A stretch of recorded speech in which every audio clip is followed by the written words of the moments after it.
Hello, everyone. This is Dr. Bradley Wolfe, and we are going over Chapter 6 of the Public Speaking Project about critical thinking. Now, critical thinking is one of the things that we can do a lot more in our society.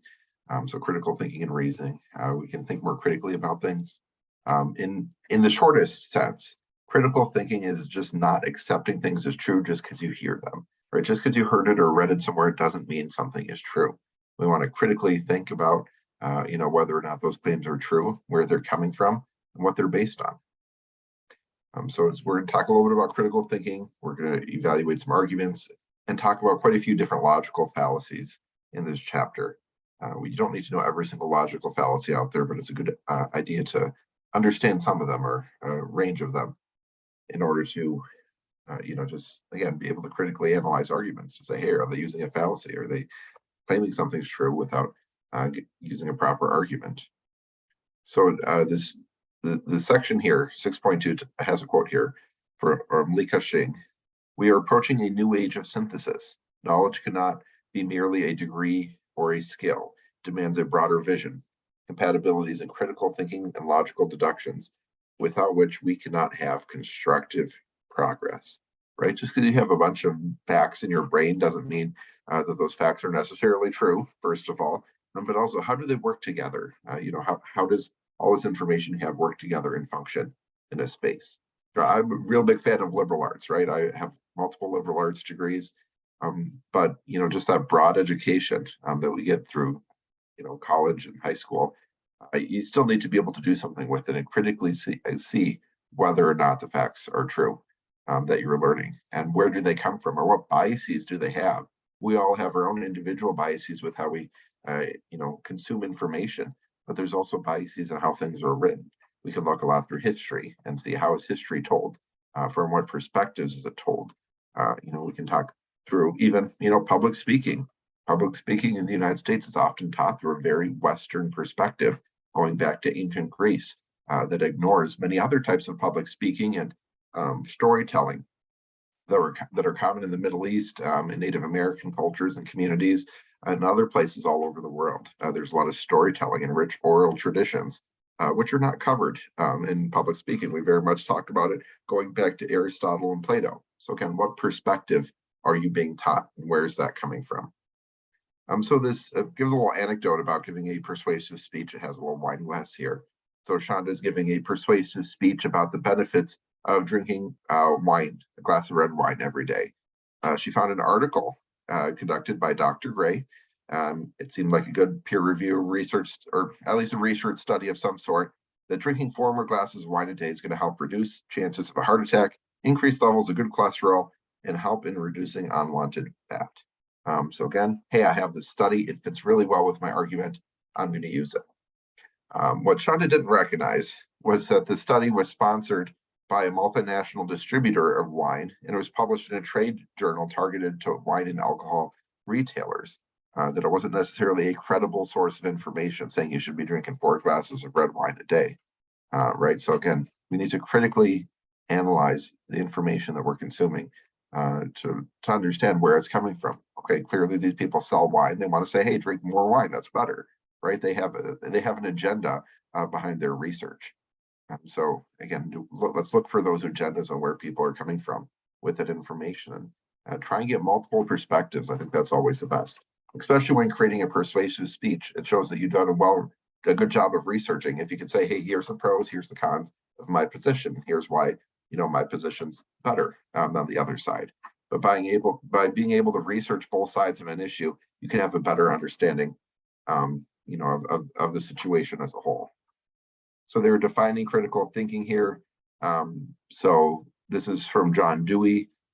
He talks about active, persistent, careful consideration of a belief or supposed form of knowledge in the light of the grounds that support it and the further conclusions to which it tends. Right? That's John Dewey's definition of critical thinking that we can consider. But critical thinking is an active process. It must be done by choice. When you're just reading through information, you're not engaging at critical thinking at that point. We really need to dive deep into the information to look, where is it coming from? Why was it created? Are these sound arguments? Are these reasoned judgments?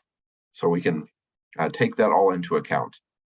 when we're analyzing information and determining whether or not, for public speaking reasons, whether or not it's a source that we want to use. Is this going to be a credible source?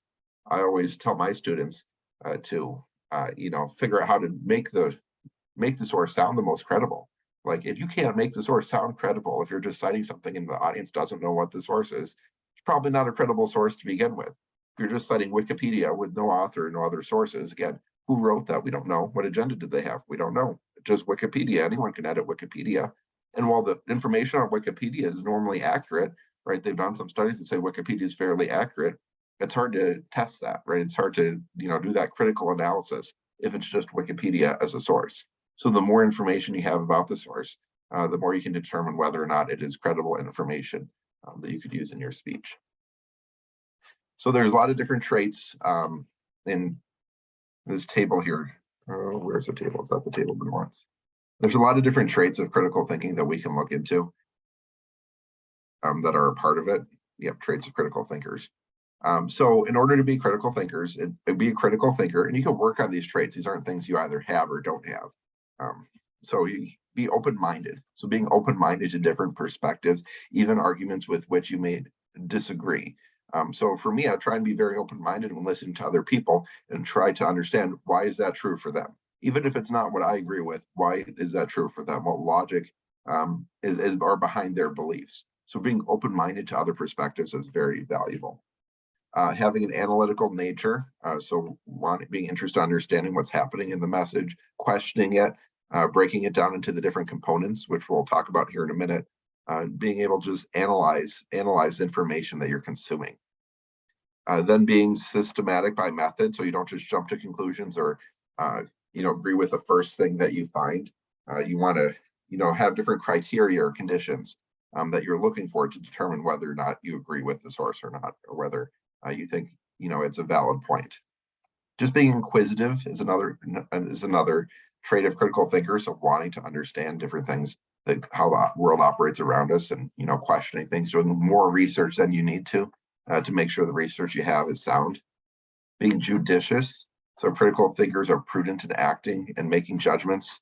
So they're sensible. They don't just jump on a bandwagon because everyone else is agreeing with it. They're very thoughtful before making a final decision.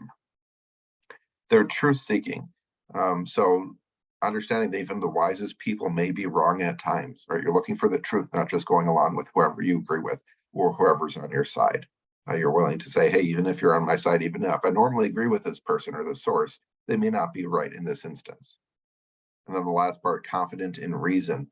They have faith in the power of logic and sound reasoning, and just being able to value the power of letting others draw their own conclusions as well.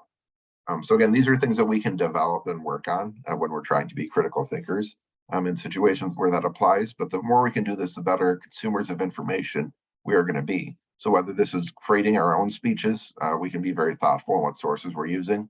If it's listening to other people's speeches, we can hear where they're coming from and whether their information is valid.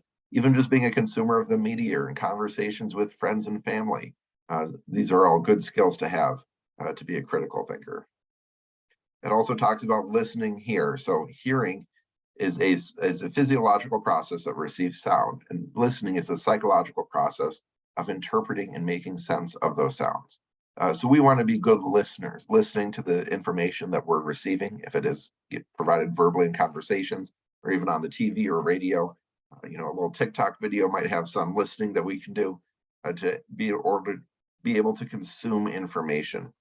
Listening becomes more difficult when it contains highly charged information or information that we're prone to disagree with. So if you see it's a source that you don't like, so it could be Fox News or MSNBC, depending on what your preferences in the media are, plenty of other sources. It might be difficult to listen to those perspectives that you disagree with. So just, but also we're prone not to listen with a critical mindset to sources we think we agree with. So again, critical listening is important, regardless if we agree with the source or not. So it says here, when a person says something you feel strongly about, you start formulating counter arguments in your head, right? You're not listening then. If you're just focusing on how you're going to respond, you're not really listening to understand what they have to say. So we need to move from listening to respond to listening to understand. to understand the other person's perspective. Otherwise, you're just talking at each other without really listening to each other. And then you also want to analyze the message once you've listened to it.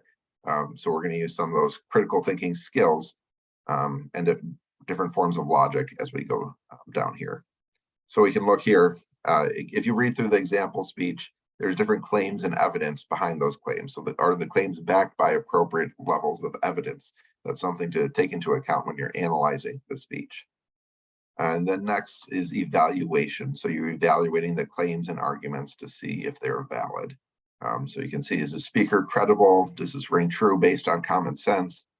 Does the logic employed hold up to scrutiny? What questions or objections are raised by the message? Is there anything you can think of? Sometimes good public speakers can bring those up while they're giving their speech. So again, that helps the audience listen because again, they don't have to do extra thinking on the side. You can fully engage them in the message. How will further information affect the message? And will further information strengthen or weaken the claims? Those are some things you can think about. And then what questions or objections are raised. So there are a lot of things you can think about when you're analyzing and interpreting and evaluating these messages that you hear. So again, it's thoughtful when you're creating your own speech as well to, give it a critical eye, right? Give your own work a critical eye before just going along with it. Sometimes we just want to put something together quickly, so we're just looking for facts that back up our pre-existing beliefs or the side that we want to take. And then, oh, there's the source. That sounds credible. I'll throw it in there, right? That's how often, students and other people in general are put together their information. But it's more important and effective if you actually critically analyze the information that you're consuming and make sure you have sound arguments. I heard one person told me it was at a political event, and they said they used to be of the other party, and then they for years, they were an older woman, so she said for years she was of the other political party, and then she actually sat down and read their platform. And once she read their platform, she's like, I don't agree with that. I don't agree with that. I don't agree with that. What am I doing here, right? It just, you think you agree with things. You think you agree with things or think you have a certain perspective. But once you start critically analyzing it, you're not going to agree with everything. So it's, regardless of, who you agree with. If you agree with someone 100% of the time, you're probably not being very critical, right? You're not using your critical thinking skills there. If you just agree with everything that someone says or have all the same viewpoints as them, you're not engaging in effective critical thinking. I know even with me, I'm critical of myself. Sometimes I can hold multiple things true at once. And be critical of my own arguments that I make in some sense. So again, it's important to be critical and not just agree with something because I always agree with that source. They're great. Well, not necessarily. If we're using a critical lens, we're not going to come to those same conclusions. So it talks here about inference or interpretation or explanation. So when you're examining a message, you're going to interpret or explain what conclusions you're drawing from it. So what is the final result? So we talk about the arguments on the inside, but what is the final result? And is the evidence sound? So is the evidence that creates that final result sound? And is there contrary evidence? Did the speaker bring up contrary evidence? This is especially true with persuasive speaking. It's good to show both sides. But even with informative speeches, if you're giving information or trying to provide sources, are there people that disagree with that information or that perspective? And are the sources credible? Are they valid? The arguments they're making. Just because someone has a doctor next to their name, I have a doctor next to my name. That doesn't mean I know everything about everything. That doesn't mean I'm right in every instance. So just because someone's a doctor because they've come from as credible, you think they're from a credible source, doesn't necessarily mean everything they say is true.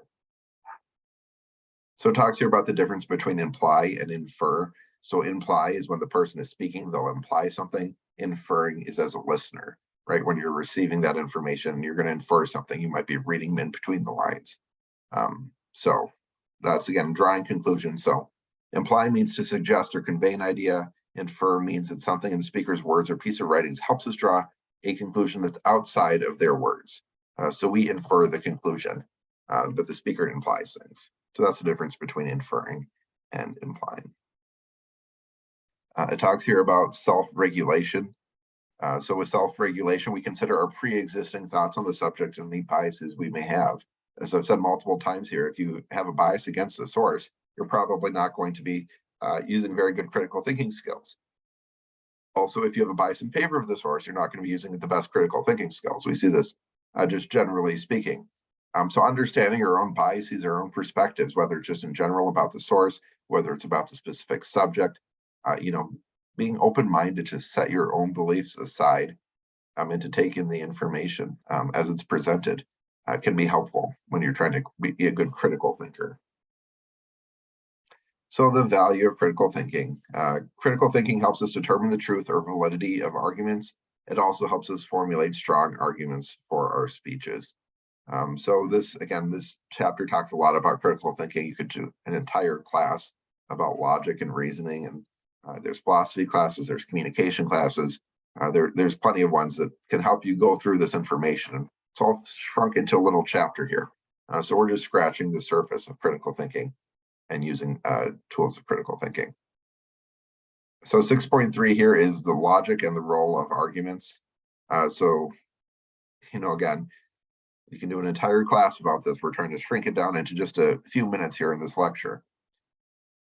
So by studying logic and fallacies, we can formulate stronger and more cohesive arguments, avoiding problems, with logical fallacies. So this goes through a lot of different fallacies, but first it's just going to go kind of what is an argument. So just in terms of logic, in terms of, this critical thinking, an argument is just a something that you're putting forward. So it's not necessarily the same as, a conflict. It says here, when you argue with a sibling, you participate in a conflict where you disagree about something. Well, an argument in this sense is not necessarily, the disagreement. It's just something that you're putting forward, an argument that you're putting forward. So it talks about this, it gives an example argument here. It says the argument has 3 main points. For this one, it's about a brother and sister who should be cleaning the bathroom. So the brother says girls are better at cleaning than boys. Sydney's a girl, therefore Sydney should clean the bathroom. Those are some of the claims that are being put forward about the different arguments. Sydney's argument has 4 parts. So the bathroom responsibilities alternate weekly according to the work chart. Sydney cleaned the bathroom last week. The chart indicates that it's Harrison's turn to clean the bathroom. Therefore, Harrison should clean the bathroom, right? Those are different arguments, a different reasoning, a different logic that is used as to why, why people should view it from different perspectives, right? They each have their own reasons, right? 2 people can disagree and both have some reasoning behind it. Often we have reasons for our arguments, but which reasoning is stronger? Reasoning based on a stereotype that girls are better at cleaning is probably not the strongest argument than a predetermined chart of who should be cleaning, right? So how strong are these arguments that are being put forward? So then it goes into defining deduction. So deductive reasoning refers to an argument which the truth of its premise guarantees the truth of its conclusions. So the classic example of a deductive reasoning is all men are mortal. Socrates is a man, therefore Socrates is mortal. If you look at each of the statements individually, you can see that each of it's true in its own right. So it's virtually impossible for the first 2 propositions to be true and the conclusion to be false. So any argument that fails to meet the standard of deductive reasoning may be committing a logical error or a fallacy. So sometimes arguments may sound good, but once we start critically thinking about them or looking into it, we may be able to see the errors. So we see here another way to think about deductive reasoning is a major premise, minor premise, conclusion. So going back to the example of cleaning, girls are better at cleaning bathrooms. Sydney's a girl. Sydney should clean the bathroom. Okay, right? That has some, is an argument that can be made, but it's not necessarily true. If we're accepting the first 2 as true, then the last one needs to be true as well. But do we really accept the first 2 as true? Are we really going to go based on the stereotype that girls are better at cleaning the bathroom as a major premise? That seems to be a fairly weak major premise. And if either the first 2 arguments isn't true, the premises, then the entire argument fails. So that's, again, one example of deductive reasoning. You can learn a lot more about that if you're interested in that. And then there's inductive reasoning, is the opposite of deductive reasoning in some senses, because it moves from the specific to the general. So the first one, deductive reasoning, has general statements. Girls are better at cleaning. That's a pretty broad statement, before it goes down to the specific. Inductive reasoning is going to start more with the specific. They're not necessarily in a standard format either, so there's a lot of different ways that we can be looking at it. So we can look at Sydney's argument, that the girl who thought her brother should clean the bathroom, gives a lot of different reasons, smaller reasons building upon each other. That bathroom cleanings, alternate weekly. She cleaned the bathroom last week. There's this chart that says it. So bringing up lots of different types of evidence in order to draw the conclusion that her brother should clean the bathroom. So by going and adding all this evidence, not a perfect claim, right? It's not 100% guaranteed to be true that Harrison should clean the bathroom, but there's a lot of evidence there. And that's often the arguments that we try and make in, in public speaking and look for when we're researching information. Is there sufficient evidence? Now we can do the first one. And again, if we go back up here and look at the deductive reasoning must be true if we take these things to be true. Inductive reasoning, which is a lot of reasoning out there, we're getting as much evidence as we can to try and prove something to be true, but it's not 100% necessarily going to be true. But we have some good evidence and a good reason for it. So again, that's a little bit about inductive and deductive reasoning. Now I'm going to move into some logical fallacies. So again, you don't need to understand every single logical fallacy. There's plenty more than what's present in this book. In ancient Greece, Aristotle divided fallacies into two categories, linguistic and non-linguistic. And there are 13 individual fallacies that Aristotle defined. Again, public speaking comes from a very Western perspective going back to ancient Greece. So there are some biases in what type of fallacies are picked out here. But these are 13 that they picked out. There's plenty more out there. If you just Google logical fallacies, you can find a lot more, and learn a lot about logical fallacies. And again, if you're taking an entire class on, logic, reasoning, whatever it may be, arguments, you're gonna learn a lot more than just these. So again, just a brief overview of some of these. The bad reasons fallacy, argumentum ad logicum. In this fallacy, the conclusion is assumed to be bad because the arguments are bad. So again, that's a fallacy. Just because someone puts forward a bunch of bad arguments doesn't mean they're necessarily wrong. We just don't have enough information to determine whether something is true or not. So the new employee is too quiet and has no sense of style. We should fire him, right? Is that really evidence? Oh, they're too quiet. What's that supposed to mean, right? That doesn't mean they're a bad employee. It does. So the arguments are bad. Maybe they should fire him, right? That could be true. We don't know if it is true or false. We just know that that's a logical fallacy trying to throw forward those arguments. So while the reasons given don't necessarily support the conclusion, there may be others that do. So sometimes when we get in an argument with someone, we're trying to pick apart their arguments, or even when we're listening to someone or reading something online, we're just picking everything apart and saying, oh, their conclusion must be false because I picked all this apart. That's not necessarily true. Again, we need to have those, again, set aside the kind of that nitpickiness, which is good. It's good to do that. That's being a great critical thinker, but that doesn't mean the conclusion is false. It just means that argument doesn't work, right? That's all it means. We can't make other assumptions or infer other information based on pulling apart their argument. We can just say their argument doesn't work. It doesn't mean their conclusion's wrong, but their argument doesn't work for those reasons. Next is the masked man fallacy, intentional fallacy. So it involves a substitution of parties. If we substitute two things that are identical, then the argument is valid. So it has these things where, again, a valid argument here. But if the substitution is not valid, for example, Chris told the police that a red-haired woman stole her car. Ginny's a red-haired woman. Therefore, Chris told the police that Ginny stole her car. We don't know that Ginny is the correct red-haired woman that stole the car, right? We're just making an assumption there. So again, there's a fallacy that we're substituting, red-haired woman, just generally speaking, for something specific, a specific red-haired woman. So again, we don't want to make those assumptions there. We'd want more evidence in order to connect whether or not Ginny is the red-haired woman that indeed stole the car. There's the fallacy of quantitative logic that revolves around the grammatical structure of the proposition. So often using quantifying words such as all or some, like all philosophers are wise. Well, if there's one philosopher who's not wise, and we can find that to not be true. So how about some philosophers are wise? It's, it makes an argument that it's true in some cases, but again, you can't really come to a conclusion by saying some philosophers are wise, so therefore this. So another example here, all conservatives are Republicans, therefore all Republicans are conservatives. Again, not necessarily true. Not all conservatives consider themselves to be a Republican, nor do all Republicans necessarily label themselves as conservative. So neither of those things are true. So really looking at those alls or sums, it can be, there can be some issues there.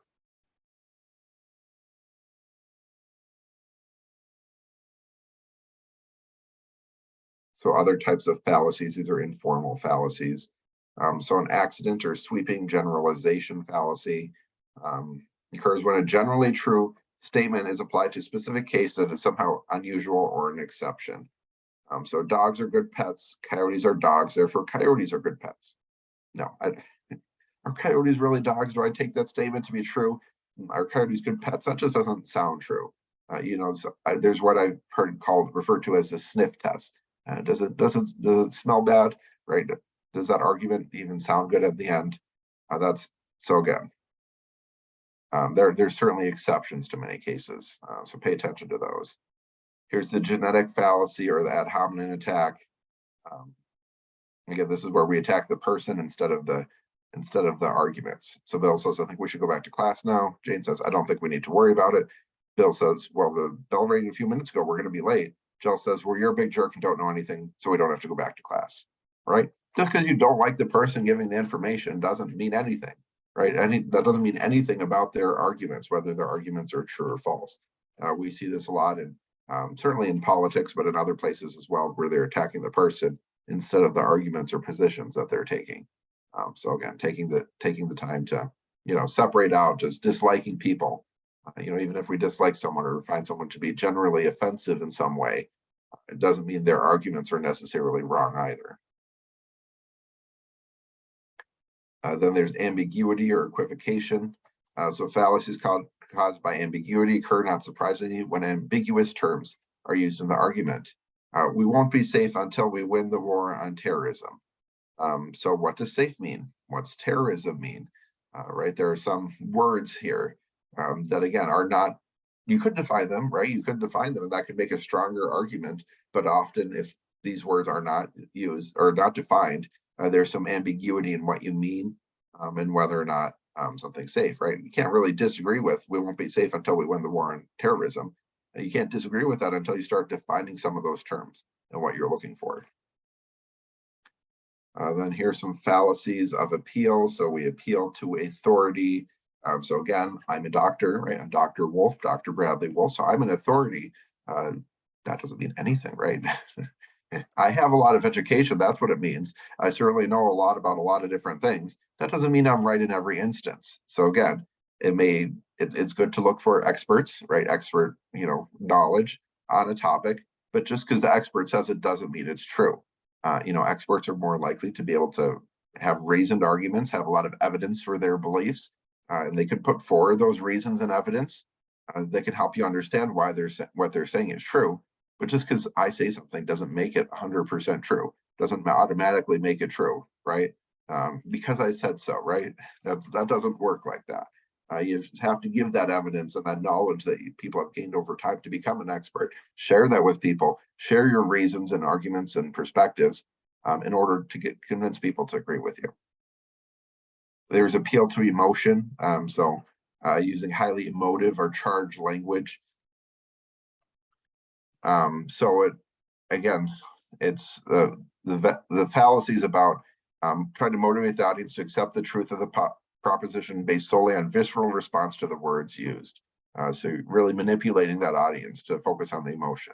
So the quote here, any campus member who thinks clearly should all agree that Dr. Lennox is a flaming radical feminist liberal. Dr. Lennox made it clear that she believes equal rights should be granted to everyone without regard to traditions and the history of the campus or this country. Therefore, Dr. Lennox is a bad teacher and should be fired immediately. Right, you're using some buzzwords there. A lot of people like buzzwords. We see that a lot in politics and disagreements. So calling them, oh, they're flaming, they're radical, they're feminist, they're liberal, whatever it may be. Those tap into emotions, right? Those are appeals to emotions. That doesn't necessarily mean anything in of itself. But people like those appeal to emotions, and they're very effective in politics and very effective in arguments. So just because something's effective doesn't mean it's not a fallacy, right? That's definitely 100% a fallacy and not a sound argument. But we see it all the time, right? And this is why we need more critical thinking in our society in order to move past these, emotional appeals or these appeals to authority, to really start thinking about whether or not the arguments are valid, whether or not they have good points to make. Then there's appeal to ignorance. This is where we're saying, unless you can prove otherwise, this must be true. People have seen ghosts for hundreds of years, and no one has been able to prove definitively that ghosts don't exist. Therefore, ghosts are real. So again, putting the burden of proof on the other side. Again, that's appeal to ignorance. Saying we don't know, so it must be true, right? That doesn't exactly work that way. And again, you can still believe in ghosts, you can believe in spirits, you can believe in whatever you want. But again, do we have sound arguments? Again, this chapter is about critical thinking and looking for those sound arguments and that information we're looking for. Certainly there are times when our emotions, our appeal to emotion, our appeal to our beliefs, they're very powerful. They're very powerful tools to get people to go along with things. But this chapter is about how to be critical of information that you're consuming and information that you're sharing and spreading with other people. Then there's this appeal to pity. So it's, again, pulling on the emotional, the heartstrings of the audience, attempts to win points by pointing out the unfortunate consequences that will fall upon the speaker. Or sometimes they have those, those commercials with Sarah McLachlan in the background and the little pets shivering in their little cages. You're appealing to pity. You're not, what do they do with the money, right? I don't know what they do with the money. Send us money because there's this poor dog over here. It's an appeal to pity. It's effective. They run lots of ads like that still, so they must be getting some money to pay for the ads at least. So what else does it do though? Again, we want to, what does that money do? Where does it go for? Again, I don't know. There's no argument there. It's just an appeal to pity. It's a logical fallacy, not really. Again, giving us information to go off of. I used to be executive director of a nonprofit, so I can be very supportive of nonprofits, but I also can critical of some of the scams out there because they make a bad name for the sector. And I know some of those national animal charities could be doing a little bit more than they do right now. There's some good ones though, especially local level. That's what I always recommend, that people donate to the local charities instead of the big national ones. Then there's begging the question. So begging the question is a fallacy. It's a form of circular reasoning that occurs when the conclusion of the argument is used as one of the premises of the argument. And we know mass creates gravity because the more dense planets have more gravity. How do we know which planets are more dense? They have more gravity. Again,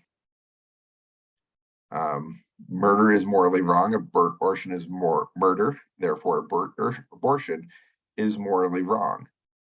So again, it's creating circular reasoning within itself. So most people are going to agree that murder is wrong. But the second premise just says saying abortion is murder. Well, not everyone's going to agree with abortion being murder. A lot of people do.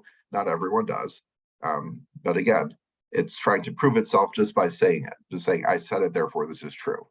All right, and that's not necessarily the same. And here's one on the other side. The Constitution guarantees Americans the right to control their bodies. Abortion is a choice affecting women's bodies. Therefore, abortion is a constitutional right.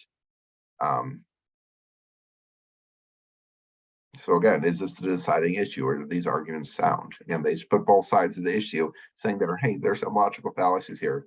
May not be the strongest argument. Then there's the black or white fallacy, is either or fallacy or false dichotomy, saying either we're going to do this one thing or another when there's more than two options that exist.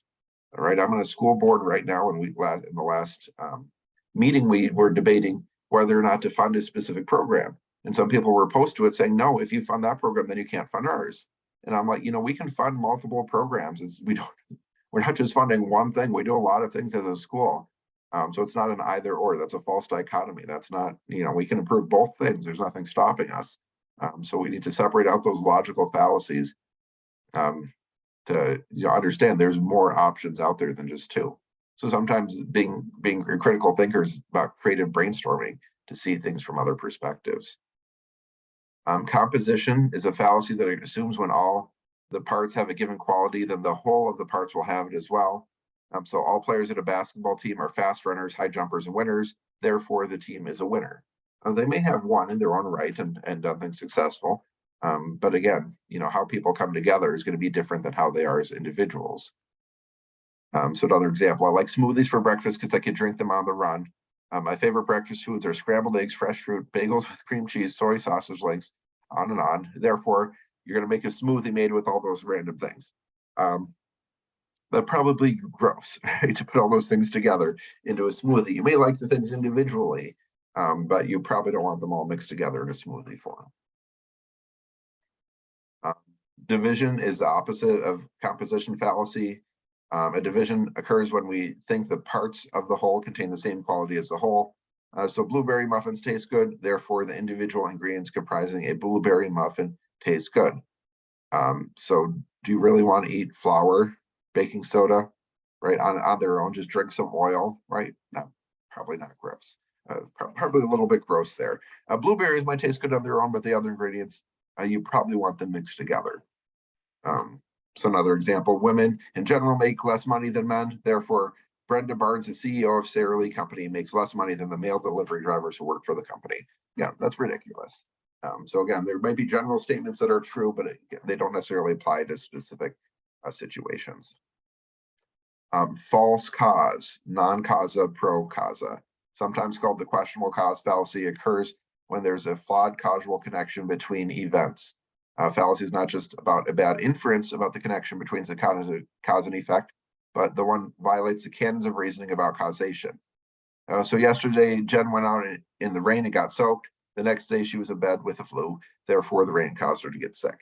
Again, not necessarily the cause of getting sick was going out and getting wet in the rain. So flu is often caused by exposure to a virus, not by bad weather. So that's a false cause logical fallacy. Again, we're just going through these quickly. So again, you'll have to do a lot more to learn about and absorb these logical fallacies. But generally speaking, we're just learning that logical fallacies exist. There are lots of different logical fallacies out there. We're just covering some of them. And they're good to watch out for. When you're listening to reasoning, if you're saying, something doesn't sound right there, might be because it's a logical fallacy. So a red herring is an irrelevant thesis. When we're introducing a irrelevant issue into the argument, the red herring comes from the fox hunting practice of dragging dried smoke herring across the trail to throw off the hounds from the scent. All right, so that's something that people used to do.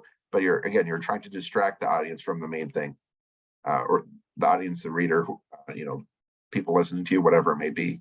The red herring's distracting them. So each year, thousands of people die in car accidents across the country. Why should we be worried about endangered animals, right? Nothing to do with each other. We're just distracting and focusing on something else. We see this a lot saying, oh, well, this other issue is more important. Why are we focusing on that? Well, we're not talking about that. We can talk about that separately, but that's a red herring argument. Slippery slope. Again, if one thing happens, then all this other chain of events is going to happen. It's going to cause all these other terrible things to happen. And we're just going to slip right down that slope and off into nowhere. Again, that's definitely a logical fallacy.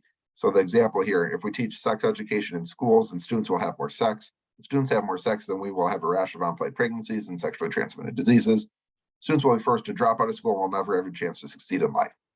So if you teach something, students are not going to be able to succeed in life. Again, that's a logical fallacy. You're saying all these other things in there that you can't necessarily prove. They've actually done research studies which show sex education decreases the amount of sex that students have, and decreases the amount of unplanned pregnancies and STDs. So, again, we want to look for good research. We want to look for the research studies and not focus just on logical fallacies. Straw man fallacy is when the actual argument appears to be refuted, but in reality, a related point is refuted. So, for example, President Obama cannot truly have the American interest in mind because he's not truly American, but Muslim. Again, what's his, religious beliefs? He's not Muslim, but if he was Muslim, Muslims can be American too. So again, there's a lot of logical fallacies there, but it's something that was said and spread around. So again, it can again appear to be quite persuasive. It can persuade people, but it's still a logical fallacy. False analogy here. A and B are similar. A has X characteristics, therefore B must have characteristic X as well. So humans and animals are both living, breathing beings. Humans have civil rights, therefore animals have civil rights. Well, animals don't have civil rights. Maybe you want animals to have civil rights, but they, in their current world, they don't. So again, that's a false analogy, a false comparison there that you're going through. So again, that's a lot of logical fallacies. That's just some of them, and I was just quickly boom, boom, boom, going through them. Only a couple of minutes each. So again, if you want to read more about logical fallacies or learn more about them, there are entire classes out there that you can take. Logic, arguments and reasoning, plenty of other opportunities to learn more about it. We're just going through this stuff quickly, saying, hey, logical fallacies exist. You should avoid logical fallacies in both your arguments and when you're a listener. If you're a good critical listener, you'll be able to catch up the logical fallacies and see whether or not people have sound arguments. So when you're doing research for your speeches, make sure the sources you're using are credible, right? Take some time. Don't just find the first thing that agrees with what you want to say. Take some time to read through the facts, read through both sides of an issue, to come to sound conclusions and good reasoning, right? Find some good reasoning behind what you believe. The more we can practice critical thinking on a daily basis, the easier it's going to become in our everyday life. So again, that's huge chapter, shrunk down into a very small amount of time. And often just start with one or two things, one or two changes in order to be a better critical thinker. And once you keep adding changes and one thing after another, each will become natural to you and you'll be able to better understand the world around us and make better arguments yourself.